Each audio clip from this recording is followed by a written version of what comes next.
interruption rang with self-satisfaction. "But I don't think you are," Burton pressed on while he had the chance. "I've got a feeling there's something fishy about this case, and I'm not going to take any chances. Better be safe than sorry, that's my motto. I don't want to be caught like old George Turner was." "Why? What happened to him?"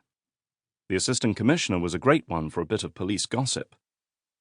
"In all the 20 years he sat in this chair before me, they only had one murder in the county. Woman battered to death with an axe, blood and brains all over the kitchen floor, you know the sort of thing. Well, George turned the local boys loose on it, and you've never seen such a cock-up in all your life. They ended up by arresting the vicar's son on such rubbishy evidence that the public prosecutor wouldn't even let him bring the case before the magistrates.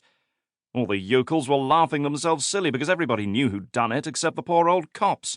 The chap got off scot-free and poor old George Turner never lived it down. They never let him forget it, I can tell you. Well, they're not going to get me tied hand and foot like that." "No, no, of course not," the Assistant Commissioner chimed in with evident sympathy. "Watch committees can be devils, I couldn't agree more. You've got to be top dog or they'll lead you a dog's life." There was a pause while both men pondered over the infelicity of this metaphor. "Well, you see, don't you?" Mr. Bartlett went on. "If my sixth sense is right, and this girl hasn't just slipped off for a bit of slap and tickle with somebody else's husband, it might be a very nasty case. Very nasty indeed." "Murder, you mean?" "Or kidnapping." "Kidnapping? Now, steady on, old man. You've been seeing too much telly. We don't have kidnapping in this country. Place is much too small. Besides, it's not English." "There's always a first time," said Mr. Bartlett darkly. "And it'd just be my bloody luck to get clobbered with it." "Well, what have you done so far?" "The local bobby's scratched around a bit. Like everybody else, he thought she'd be turning up again right as rain. While reporting it to HQ, I don't think he's done much. There's an outbreak of foul pest or swine fever or something, and naturally that's far more up his street than one of these vanishing lady larks." "I suppose you've circulated the usual description?" "Yes, we did that right away." Not that it helps much. One young girl looks pretty much like another these days." "Not this one. She stands 5'3" in stiletto heels, and she turns the scales at nearly 16 stone. "My God!" said the Assistant Commissioner, duly impressed at last. "And she's got bright ginger hair. It makes a difference, doesn't it?" "It does indeed, old man." "Yes. Dead or alive, she's going to be difficult to hide. Now do you see why I want some help? 16 stone of bouncing British girlhood can't just disappear into thin air, can it?" "No, indeed it can't, old chap. Once seen, never forgotten by the sound of it." "Yes, I'm inclined to agree with you. You should have got a line by now if she's still kicking around." "Then can you let me have somebody right away? Somebody good, mind. I don't want one of your old deadbeats."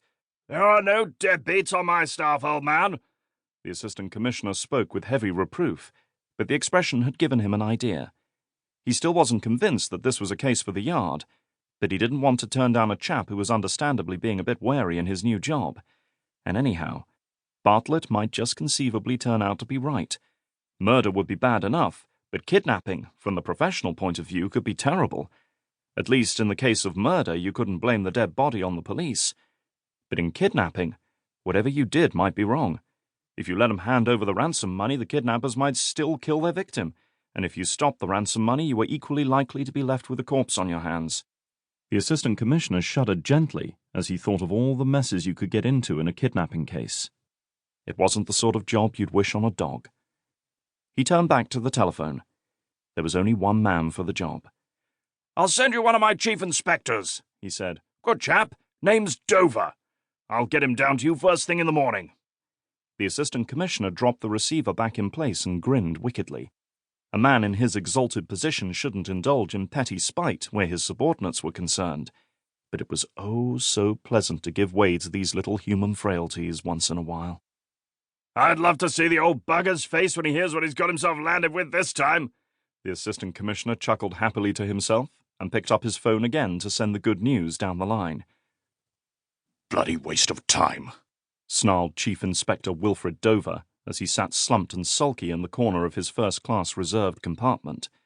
His sergeant, sitting opposite him, sighed with resignation. He'd had nearly 4 hours of this, and whatever sympathy he'd had at the beginning had now worn very thin.